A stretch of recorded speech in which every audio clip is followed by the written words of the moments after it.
Launching on March 22nd, we have Mercurial, and this plays 1 to 4 players and takes about 45 to 60 minutes to play.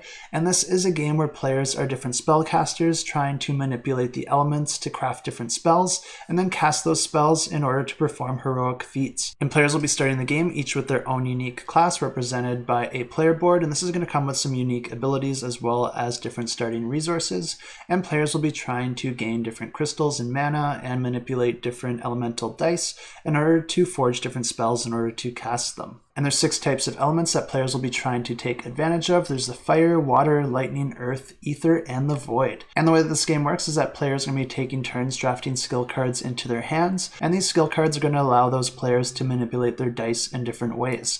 And the reason players want to do that is because you need certain combinations of dice to complete different spells, and you need the certain spells to complete different feats. On a player's turn, they have 2 options to choose from. They can take the take and play action in either order, or they can take the cast action, where they're going to be casting a series of their spell cards in order to try and complete a feat, which will earn them victory points as well as some additional resources.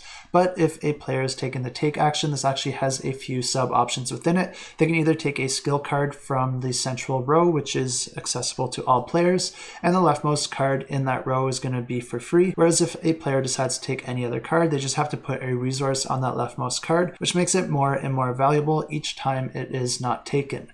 And the skill cards are the primary way that players are going to be manipulating their dice. Each one is multi-use. It's going to come with a primary action that's going to be more powerful, but also more specific to a particular use case, making it a little bit more difficult to use. While the secondary action is a little less powerful, it is more simple and flexible to use. But instead of taking a skill card, players can also take a spell card, and this is the reason players are manipulating their dice, because they're trying to fulfill the requirements of these cards, because if you are able to do that between your dice and other resources, you'll unlock the power of that card. Completing the different spell cards allows you to combine them and add their different benefits together in order to fulfill the requirements of those heroic cards. One thing to note about the skill cards is that when you use them, they do get exhausted. So on the take action, instead of taking a new skill card or a spell card, you can also choose to take all your exhausted skill cards back into your hand. And then to actually use those skill cards, you're going to be using that play action. And that allows you to use either the primary or secondary ability of one of your skill cards in order to manipulate your dice, exhausting that card until you choose to take all your exhausted cards back into your hand.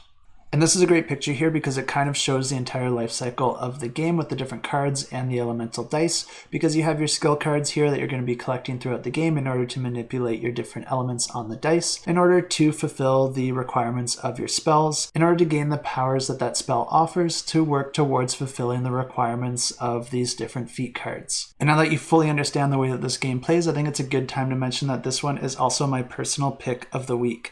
And there are a lot of reasons why I'm picking this one. The first one is that I think the game just looks like a lot of fun. I think there's going to be a lot of great decision points here. I think it looks really quick and easy to get out and play. And it also has a simple enough rule set that I think it's a really quick teach. Even though it offers a simple rule set, there are a lot of nuances with the game with the multi-use cards, as well as some spell cards that do offer different options. Set collection is actually one of my least favorite elements in a game because it always feels a little bit luck driven to me, where you're trying to collect a set and you're just kind of hoping that no one else is going for that set, and that you are able to find more of that set as you dig through different decks or tiles depending on the game. And this game does have set collection in a way where you're collecting different spell cards to complete different heroic feats, and then you're also trying to collect different dice by manipulating them in order to fulfill those spell cards. But I think this game does set collection in the proper way, where it gives you a lot of options. So I think even if the set you're going for gets taken, you'll be able to roll with those punches and just divert your efforts to somewhere else without feeling like all those efforts were just taken away from you because someone else just happened to get there first. The multi-use cards are giving the players a lot of options, and you have a lot of control over the cards that you take. And then some of the spell cards can also manipulate the way that the spell cards are resolved,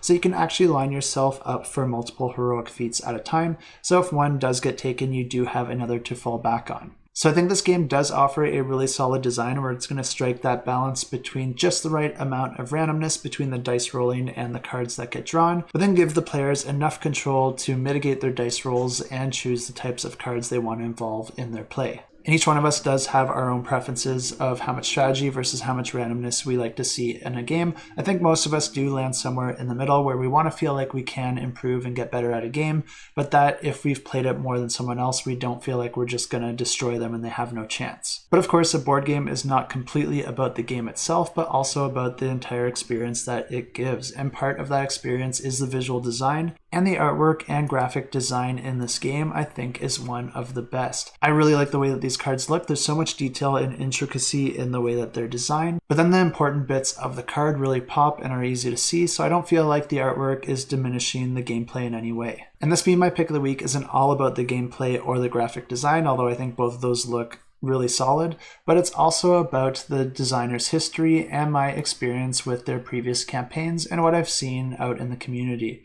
Something that's really cool about this designer and his previous campaigns is that he does a lot of the work himself. His previous game, Endogenesis, is really solid. The competitive version of the game does offer a little bit more chaos and take that, but then if you play the cooperative version of the game, it almost completely flips the game on its head because you're actually going to be helping the other players and trying to let the other players get the kill instead of you in order to try and make sure that you're all improving together, because this game can be very difficult. So if you did play this game in the cooperative or competitive mode and you found that it wasn't for you, I recommend playing it in the other mode because it does completely change the way that the game feels. Not only that, but David also does most of the artwork for these games, and I'd love to see him doing artwork for even more games, even ones that he doesn't design, because he has a really unique art style, and Endogenesis is one of the best looking games I have in my collection, and this is coming from an indie designer. Not only does his artwork look phenomenal, but he also puts a lot of effort into the usability and the structure of the cards to best present the gameplay information to make the game as easy and intuitive to play as possible, and he's really active in the forums and community to really dial these things in, get feedback, and get things right. And it's really too bad that I don't see too many ratings under the ratings tab, because I know that he is playtesting this rigorously and he has been playtesting it for a long time. And he even offered a playtesting rewards program where you could get different rewards for playtesting his game. Playtesting is probably the most important thing when designing a game, so showing your appreciation for their efforts through a little rewards program like this and getting more people excited about trying your game is an amazing idea, and I wish I thought about it. But one thing I would recommend is for the people that are playtesting your game,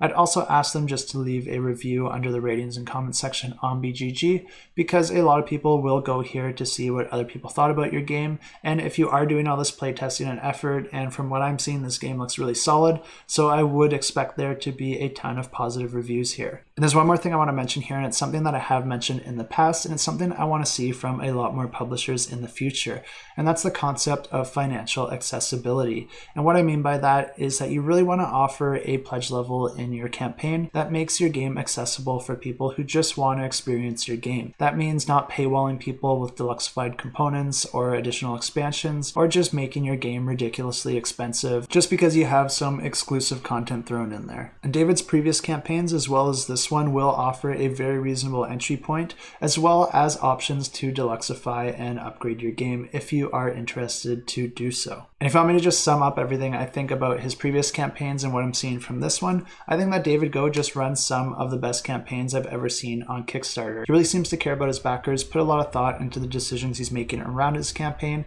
and he really does seem to care about giving you reasonable options that respect your wallet. And something that really impressed me with his second Endogenesis campaign, where he introduced a new expansion, is that not only did he design a new expansion, but he actually continued to playtest the core version of the game, and he completely rebalanced the deck and wrote a completely new rulebook so that anyone jumping in on this campaign could actually get an even better version of that game, which he completely did not need to do. Basically, any game at any moment can be improved. There's no perfect game. There's always things you can streamline and find better ways to do things. And Endogenesis, as it was, completely fit that bill. It was perfectly fine the way it was, but he continued to balance it and find little improvements here and there to make that player's experience even better.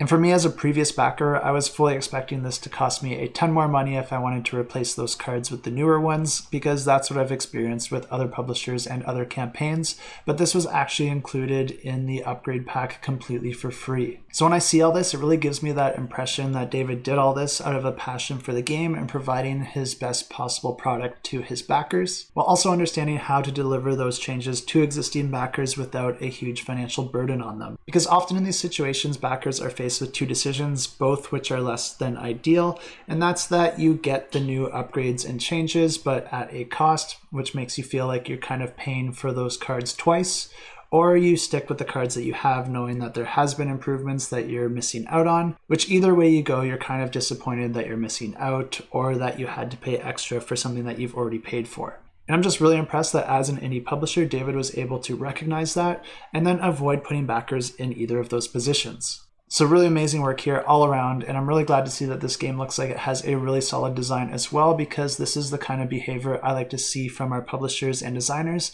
and this is the kind of stuff I like to support, and I really want to see this one succeed. So if this one interests you, definitely check it out, give it a shot, and see what you think, and don't forget to hit that notify me on launch button, which you can find in the description below.